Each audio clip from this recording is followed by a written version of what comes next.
Hi, everybody. It's Pastor Rob with today's Bible break message with this topic: who are you helping with your prayers?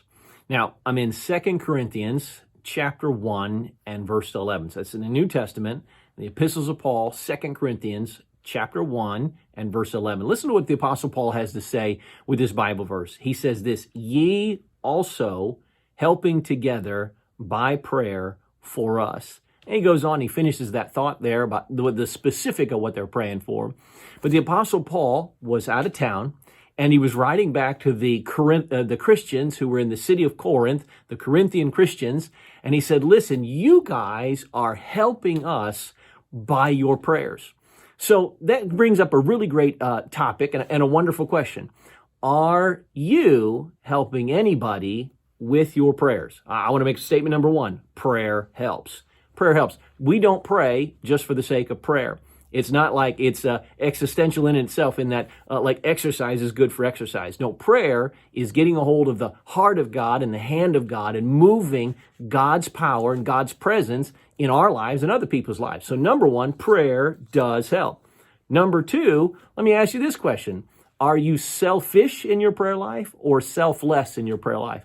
You know, it's interesting. You study the prayer life of Jesus. And by the way, there's nobody better than Jesus to look at for everything, but especially his prayer life. Jesus was always praying for other people. Very, very, very rarely did Jesus ever pray for himself. Most of the time, he was praying for other people.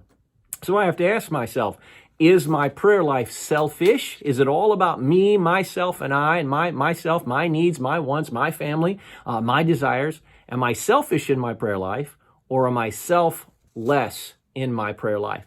Who am I helping, and who are you helping by your prayer life? Number one, prayer helps. Number two, prayer works. Number three, I have to say, I need to be purposed and planned and specific in determining that I am going to help other people. Now, if I believe that there is a God, and I do believe there is a God, if I believe that God hears and answers prayer, and I do believe that God hears and answers prayer, then I need to pray. You know, I believe the number one sin of Christians is prayerlessness.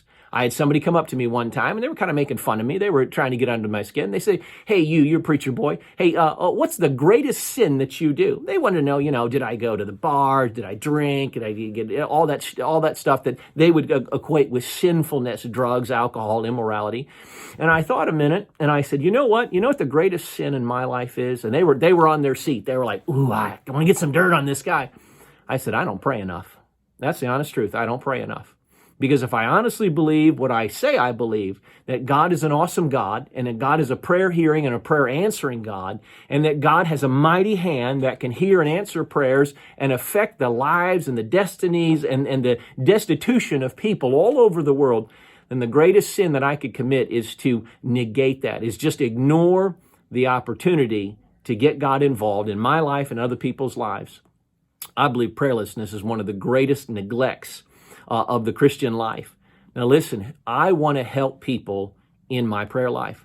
I want to think about not only myself. Of course, I pray for myself. I pray for my wife. I pray for my dad. I pray for my sister and my brother. I pray for my aunts and my uncles. I pray for my nieces and my nephews and my cousins and all my family, extended family members. I pray for our church people. I pray for my church family. I pray for missionaries and missionaries' wives and missionaries' children. I pray for other pastors and other churches, and I pray for ministries around the world. I want to have a worldwide prayer ministry. You know, if you have a prayer life and a prayer ministry, the sun will never set on the influence you have. The Apostle Paul said, you are helping us by your prayers. So let me ask you this: who have you helped today or yesterday or last week with your prayer life? Who have you gone to God with and for and said, God, these people need your prayers? I want to encourage us all. Let's extend the influence and the circle of our prayer life beyond the edge of our hands, beyond what I can see and feel and hold. Let's decide and determine that we are going to help others in our prayer life. I hope this has been a blessing and help to you. I know it was a real spiritual challenge to me. Till we meet again, let's keep looking unto Jesus.